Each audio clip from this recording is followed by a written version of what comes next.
I, 29 male, discover my fiancée Catalina's, 27, group chat 3 weeks before our wedding.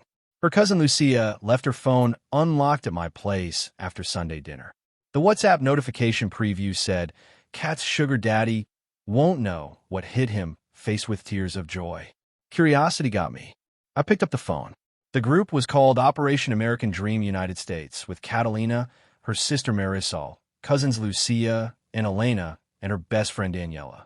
Going back through months of messages made my stomach turn. Catalina, milestone update. He proposed. Ring 18 months ahead of schedule. Marisol, get that green card, sis. How long until you can divorce? Catalina, lawyer says 2 years after green card to avoid suspicion. 3 to be safe. Daniela, at least he's not ugly. Could be worse. Catalina, he's so boring though. Keeps talking about his comic book collection and retirement funds. Who cares? Elena, but that citizenship though money mouth face. Catalina, only reason I'm suffering through his terrible kissing. Man thinks he's romantic. It's pathetic. I kept scrolling. It got worse. Catalina, already picked my real wedding dress for when I marry Alejandro after. Lucia, your ex from home? He's waiting? Catalina, of course. True love waits. This idiot is just paperwork with legs. Marisol, what if he finds out? Catalina, he won't. Too trusting. Believes everything. Yesterday, he said he loves how genuine I am. LMAO. Daniela, the sex must be awful. Catalina, I just think about Alejandro. Or my shopping spree once I can work legally. There are screenshots of her texts with this Alejandro guy. Him calling her mi amor and talking about their future house. Photos they'd taken together when she visited home 2 months ago during her supposed grandmother's funeral. The chat included detailed timelines for the green card process, her lawyer cousin's advice on avoiding immigration fraud detection, mock-ups of divorce papers she'd already prepared, a countdown timer labeled Freedom Day, financial calculations of what she could take in a divorce.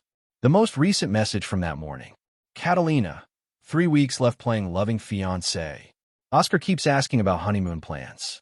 Suggested Paris, face with rolling eyes, basic white boy romance. Marisol, milk it sis. Get that honeymoon, then ghost. Catalina, already planned.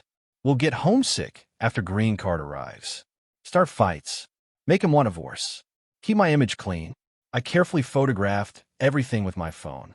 Every single message. Then I placed Lucia's phone exactly where I found it and went to the bathroom to throw up. When I came back out, Catalina was in the kitchen humming our song while making her coffee with the expensive machine I'd bought her for Christmas. She turned and smiled that smile I used to love. Morning, baby. Sleep well? Like a rock, I lied. She kissed my cheek. Lucia forgot her phone. I'll drop it off later. You okay? You look pale. Just pre-wedding stress. Ah, don't worry. Everything will be perfect. I promise. Yeah, perfect. Update 1. I spent the next 2 days in a haze. Catalina kept being extra affectionate, probably keeping up her act as we got closer to the wedding. Every kiss felt like poison. I needed legal advice. Call my buddy Trevor, who works in immigration law. Didn't give specifics, just hypotheticals. Hypothetically, he said, marriage fraud is a federal crime. Both parties can face up to 5 years in prison and $250,000 in fines. The foreign national would be deported and permanently barred from the U.S. What if only one party knows it's fraud? Then only that party is liable. But you need solid proof. ICE doesn't mess around with false reports. Solid proof. Check. I made my decision sitting in my car outside the wedding venue we'd booked. Catalina had insisted on the most expensive package. Of course she had. The thing is, I could have just confronted her, called off the wedding, let her figure out her own visa situation. But after 3 years of what I thought was love, after introducing her to my parents, after she let my sick father call her daughter, nah, she want to play games? Let's play. I contacted ICE through their online tip form, uploaded every screenshot, provided context, timeline, everything. The agent who called me back was thorough. Sir, are you certain you want to proceed? Once we open an investigation, I'm certain we'll need your cooperation. You may need to continue with normal activities to avoid alerting the subject. Meaning, act normal. Don't cancel anything yet. We need time to verify and coordinate. So I did. Continued planning our wedding. Smiled at fittings. Tasted cakes. All while documenting everything. Catalina's family was getting bolder. Her mother, Rosa, started making comments about blessing us with grandchildren soon, while winking at Catalina. Her father, Miguel, kept asking about adding Catalina to my insurance and family business opportunities.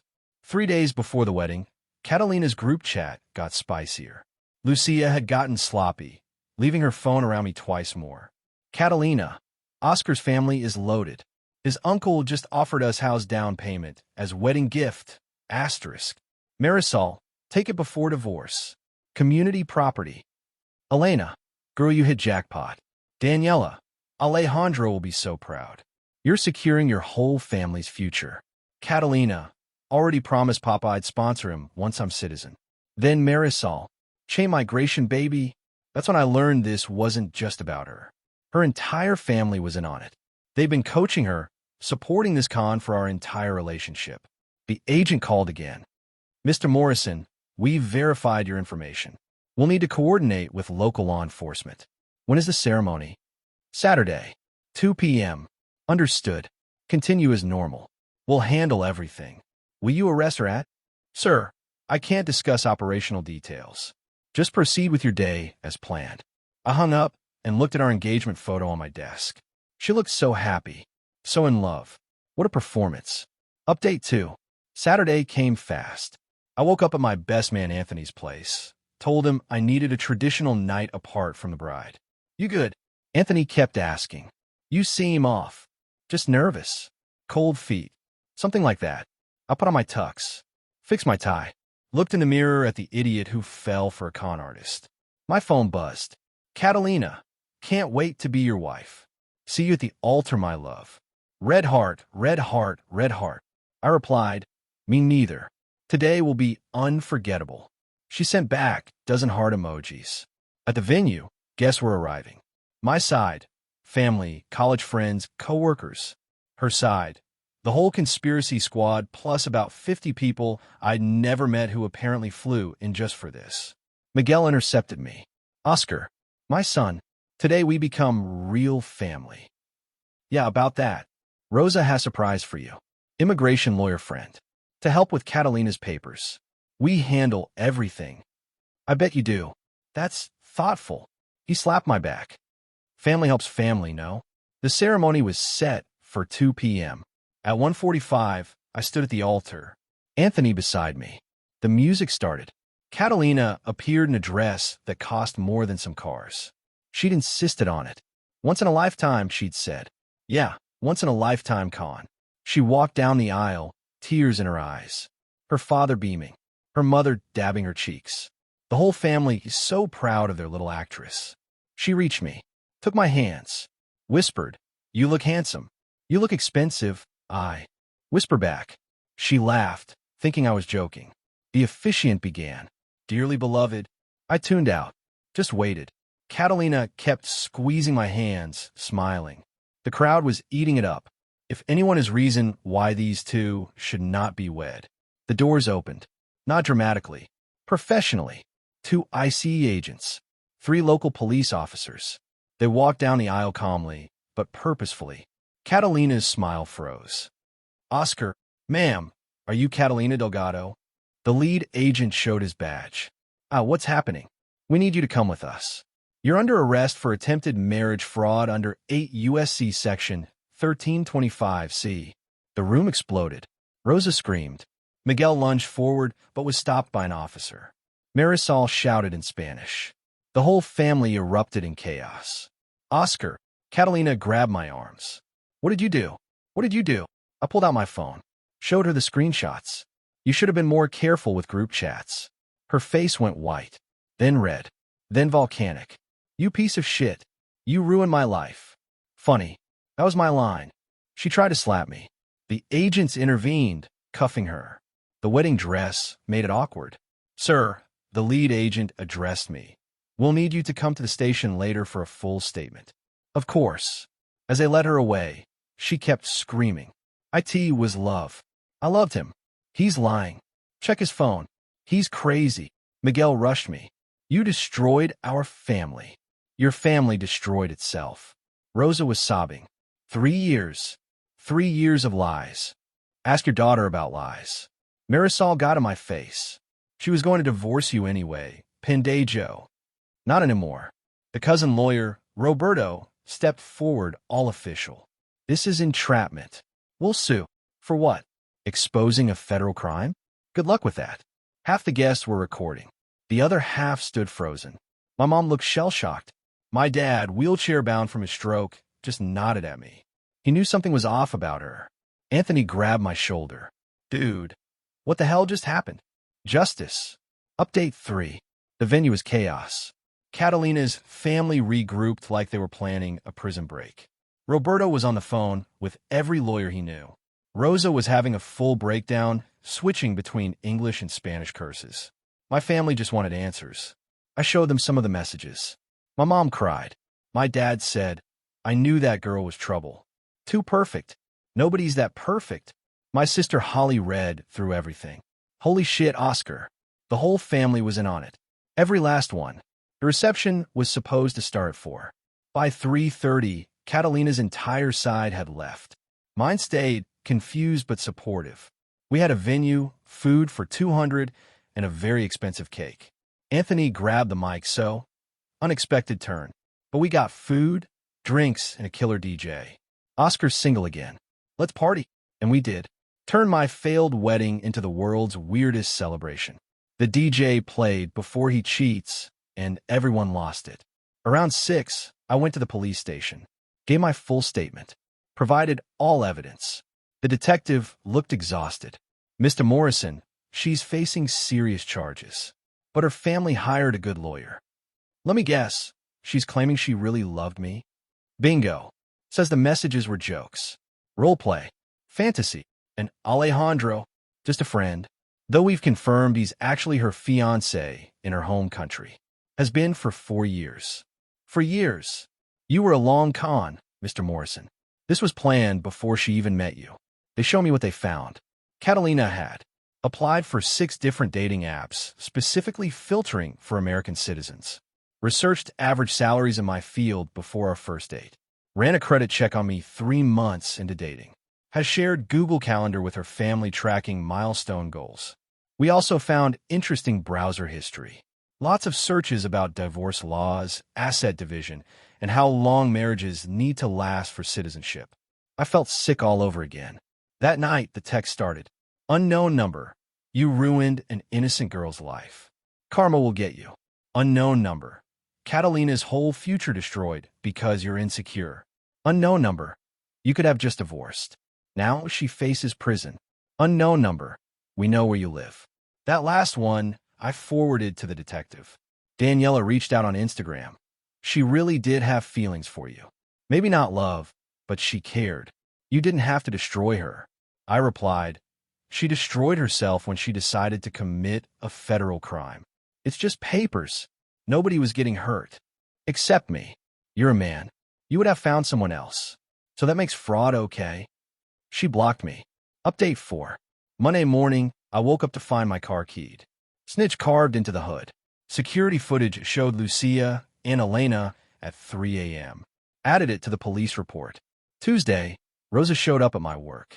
Security stopped her in the lobby as she screamed about destroying a young woman's dreams and how I was selfish American garbage who couldn't handle a strong Latina woman. My boss called me in. Oscar, what the hell is going on? I showed him the news article. Yeah, it made the local news. Wedding sting. Groom reports bride to IC at altar. He whistled. Take the week off. Paid. This is insane. Wednesday got interesting.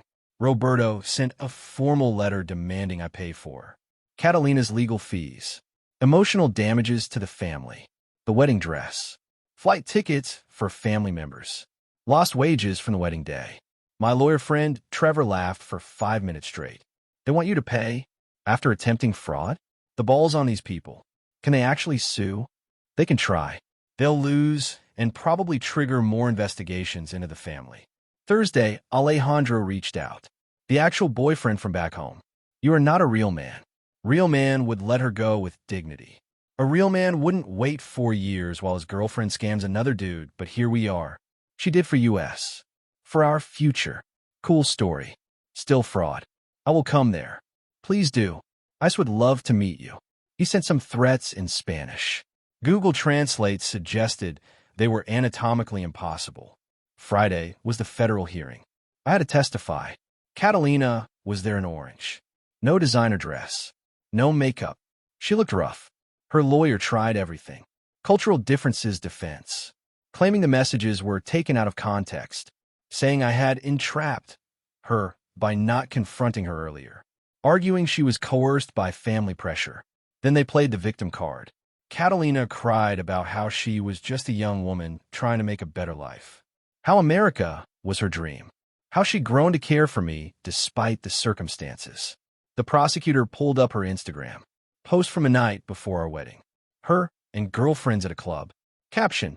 Last night of freedom. Tomorrow I secure the bag money bag. Hashtag green card goals. Hashtag sorry not sorry. Her lawyer's face was priceless. The judge wasn't buying any of it. Ms. Delgado, you've admitted in written communications to an elaborate, premeditated fraud scheme. You involved multiple family members. You accepted expensive gifts under false pretenses. You were prepared to take financial advantage through divorce. This wasn't desperation. This was calculation. Catalina's mask finally dropped. She stood up, pointed at me. He's just mad I didn't love him. Pathetic little man who can. T-handle rejection. I gave him 3 years. 3 years of my youth. He should be grateful. Her lawyer tried to sit her down. She kept going. You know what? Yes, I used him. Because men like him use women like me all the time. But when we do it, we're criminals. The judge had heard enough. Ms. Delgado, you're facing deportation and a permanent bar from re-entry to the United States. I'm also recommending investigation into your co-conspirators. The family section erupted. Miguel had to be restrained. Rosa fainted. Marisol screamed that I was going to hell. As they led Catalina out, she turned to me one more time. I hope you die alone. Better than dying conned. Final update. Time for the wrap-up. Grab popcorn. Catalina took a plea deal. Admitted guilt for a reduced sentence. Got 8 months detention, then deportation with a lifetime ban from the U.S. Could have been 5 years, so her lawyer did something right. But here's where it gets beautiful. Remember how the family was in on it? ICE investigated everyone. Rosa and Miguel were here on expired tourist visas. Had been for 2 years. Deported. Marisol had her student visa revoked for being accomplice to fraud. Deported. Elena was using a fake social security number for work. Arrested. Pending trial. Lucia, only one here legally, but got fired from her job when they found out about the investigation. Roberto, the lawyer cousin, under investigation by the Bar Association for conspiracy to commit fraud. Turns out Catalina wasn't their first attempt. They tried this twice before with other family members. Full-on crime syndicate specializing in marriage fraud. The escalation hit hyperdrive. Daniela started a crowdfund called Help Catalina Fight Injustice. It raised $500 before being taken down for fraud, ironically. Someone made a TikTok painting me as the villain. American man destroys Latina woman's dreams. Got 100K views before people found the news articles and turned on her. Alejandro actually flew here. Got detained at the airport because Genius posted his plans on Facebook. Going to America to confront the coward who ruined my woman's life. Immediate deportation. The wedding venue sued them for damages after the arrest video went viral and hurt their reputation. They had to pay $8,000. But the best part? The absolute peak? 3 months after deportation, Catalina married Alejandro. Posted the whole thing on Instagram. Beautiful ceremony. Looked happy. 2 weeks later, Alejandro left her. Turns out he'd only stuck around because he thought she'd secure American citizenship and bring him over. Without that, he bounced. Started dating some 22-year-old bartender. Catalina went nuclear on social media. Posted their messages. Turns out Alejandro had been cheating the entire time she was here. While she was playing me, he was playing her. The messages she posted included, "Just wait, baby. Once he gets citizenship, we'll be rich. That Oscar fool will pay for everything. I'm seeing other people, but it means nothing. You're my ticket to America. Make sure to get pregnant before divorcing him. More money." The irony was delicious. Last I heard, Catalina works at her uncle's restaurant, bitter and single. Her family blames her for everything falling apart. Alejandro got some other girl pregnant and disappeared. Rosa and Miguel are trying to get tourist visas again. Good luck with that. Marisol married some 60-year-old German tourist, still running the game. As for me, I'm in therapy. Not gonna lie, this messed me up. Trust issues like you wouldn't believe. But I'm working through it. Started dating Ashley, my therapist receptionist. Yes, the therapist approved at first. Don't be weird. She knows the whole story. Thinks it's insane, but appreciates my honesty. We're taking it slow. Very slow. She jokes about showing me her passport on every date. See? American citizen. No fraud here. My family's closer than ever. My dad passed away 2 months ago. But before he went, he said, "You did right, son. Never let anyone use you." Still get occasional hate messages from random accounts. Block and move on. Someone suggested I write a book. Maybe I will. How I became an IC informant at my own wedding, a love story. To everyone who says I went too far, she committed a federal crime. She involved her entire family. She was planning to destroy me financially. She was already with another man. What exactly was I supposed to do? Let her get away with it? Pay for her American dream with my dignity? Nah. To anyone in a similar situation, document everything. Trust your gut. Don't be afraid to protect yourself legally. And to Catalina, since I know you still cyberstalk me. Cool wedding dress. Shame about everything else. Edit. Stop asking for wedding photos. Not happening. Edit 2. To the 3 people who found my LinkedIn and sent connection requests with messages about being inspired by my courage. That's weird. Stop. Edit 3. Ashley wanted me to add that she started checking her friends' group chats for any SUS behavior about their boyfriends. Trust but verify people. Final edit. We're expecting our first kid. It's a boy. No, we're not naming him Oscar Jr. or ICE Scar, as Anthony suggested. I'm done with this chapter. Thanks for following along. Remember, if it seems too good to be true, check their group chats.